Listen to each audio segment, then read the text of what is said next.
Welcome back to Sioux Falls and Summit League Basketball Media Day. And we are joined now by the commissioner of the Summit League, Tom Douple. And how are you, sir? I'm doing great. Right. What a great day this is, and our first time that we've had live media day, and I can't tell you enough what y'all's team has done here at Midco today, and well, throughout the whole season and in the years past.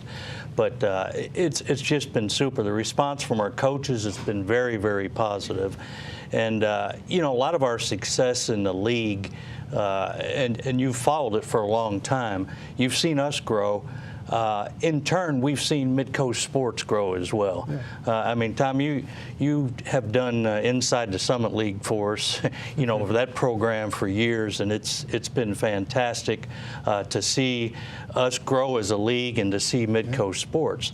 And just to start off this show, I want to do a live presentation here first to Tom for all his hard work. I noticed he's got those great socks on. And so I want to do a Summit League socks. But, you know, they're his style, too. They are his style. So Tom, thank you so much for everything that you have done. Thank you. In the past. And it really means a lot to our league. You know, the exposure that we get through Midco Sports has elevated our league, and we've been able to take that brand, and it is all about, you know, our brand, the Summit brand, but we've been able to co-sponsor it with Midco Sports, and we think it's been a great partnership. You know, y'all are doing close to about 105 games this year between the men's and women's, and it's phenomenal to think that we have a regional network taking that much interest in the league. But the good news is we have a lot of viewers out there that are truly interested in the brand of basketball that we have. It's a high level, as you saw here in the show today. We have some great coaches on the men's and women's side, and the level of play that we have, you know, it comes together at that tournament, but it's a very, very high level, and it's an exciting brand. All right, let's back up a little bit to, and thank you, by the way. Yes, these are very, very nice.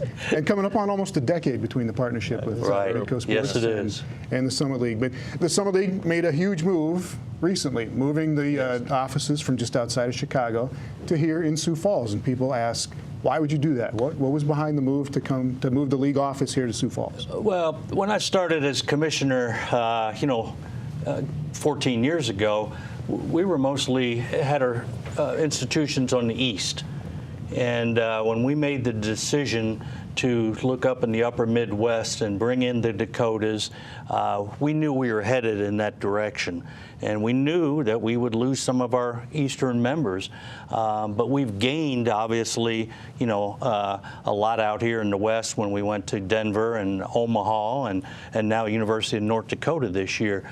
So it just made more sense to be closely associated with our member institutions geographically. That, in addition, you know, we've had 10 years of great success in our basketball tournament.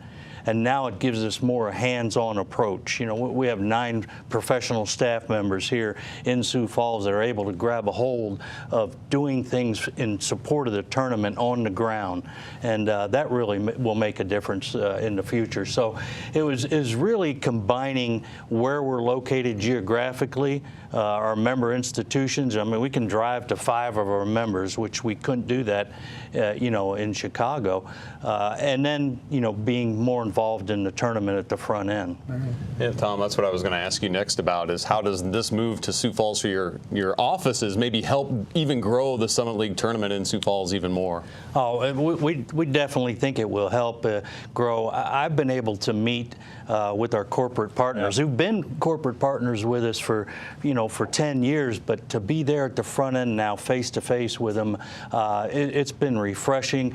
The response has been very, very positive. It's how can we help and grow together and make this tournament even better. You know, the theme that we're hearing, it's not only a tournament for basketball, men's and women's, it's becoming an event.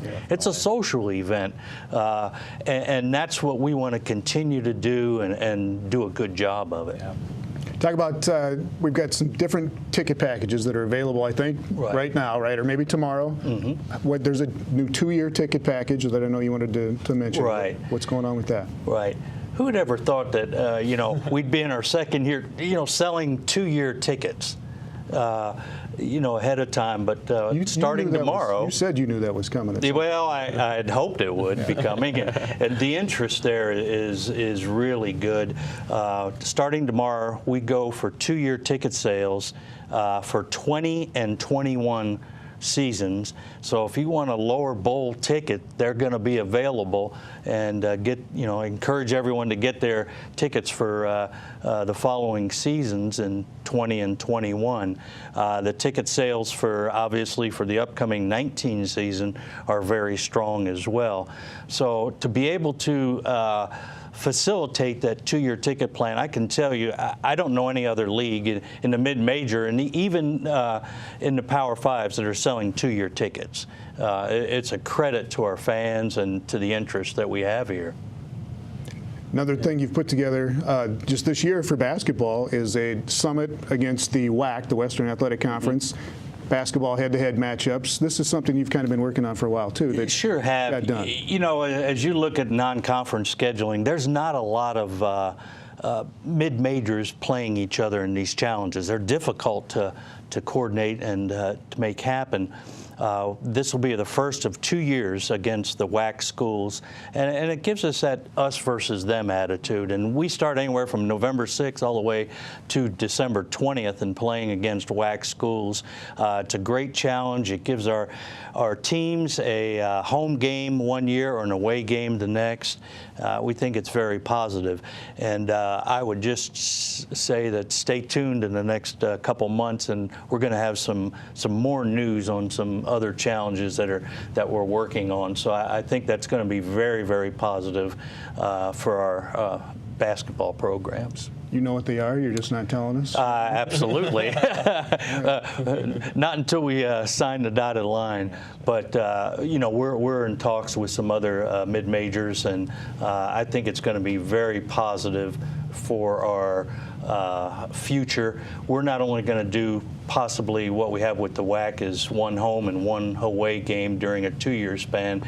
We're working on a home and away game during the same year with these other leagues. So we hope to have some things firmed up here for a pretty good announcement. Yeah, that's what I was going to ask. Has there been any talk of trying to do stuff within the same year? I know you talked to a lot of the coaches, both on the men's and women's side in the Summit League, and certainly geography comes into a little bit of the challenges sometimes in scheduling those non-conference games. So is the driving force behind this a lot of times maybe just trying to help our members out in the Summit League? That is the driving force. Getting home games at the mid-major level in any of the 22 mid-major conferences is hard.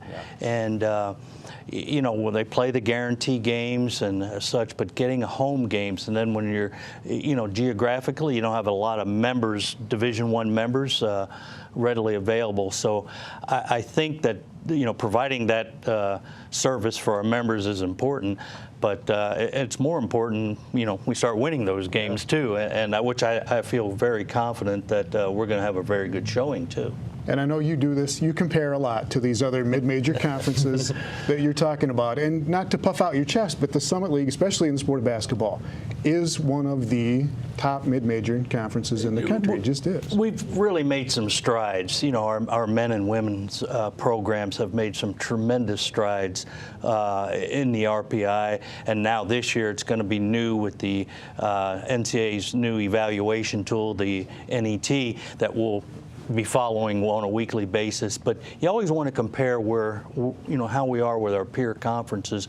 I think the strides that we've made help in recruiting and help getting good schedules together as well, and it should improve the number of teams that get into postseason play, whether it be the WNIT or the CBI or CIT or NCAA tournament.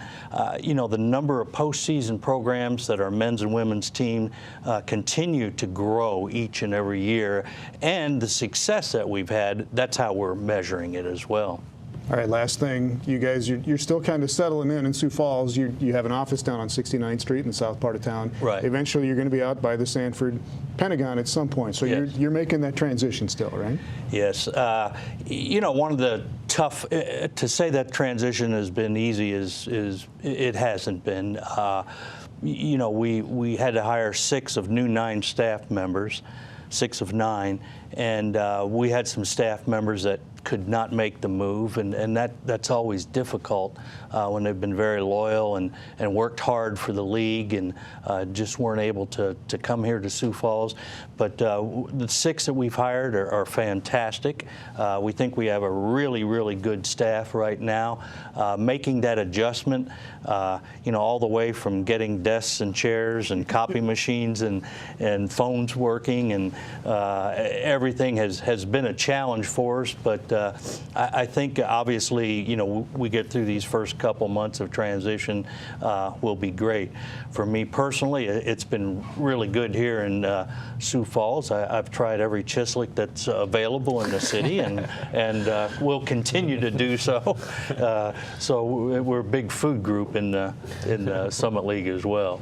All right, we got to have you do one more thing before we get you out of here. And we've all during the show here all day, we've had Ask a Coach from social media, and we're going to draw here for, I think this is for it's 2 all-session passes for the upcoming Summit League tournament in March in Sioux Falls. So you're going to pick the winner here. All right. Okay.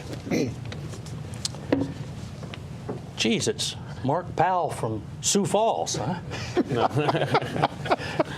Had to have a shout out for Mark. It is Chuck Young, Western Illinois women's basketball, that sent in the winning questionnaire. All right, congratulations, Chuck DeYoung, Western Illinois, and you don't have to do anything. The Summit League office here, Ryan Powell and those guys will get a hold of you, and you are the winner of 2 all-session passes for the upcoming Summit League tournament. Congratulations to Chuck DeYoung. Congratulations to me. These are awesome. Commissioner, Thank you. Thank you very much. We appreciate it. Appreciate it. Thank you. All right, when we come back, we'll wrap it up here on Basketball Media Day for the Summit League from the Downtown Holiday Inn in Sioux Falls.